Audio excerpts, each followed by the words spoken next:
Die grootte van die roos uiteindelik beteken hoe groot moet die pot wees.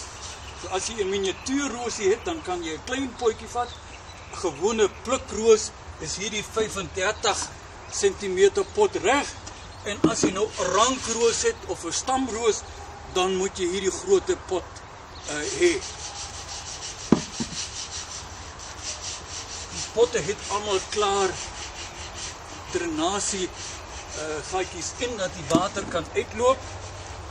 Verkieslik is dit dat die dreingate aan die kante is, want dit is baie keer 'n probleem as die gate onder is en die staan op die grond, dan is die gate geblok, dan moet daai potte op stene staan. So in hierdie geval, ons het nou hier 'n mooi Hyver T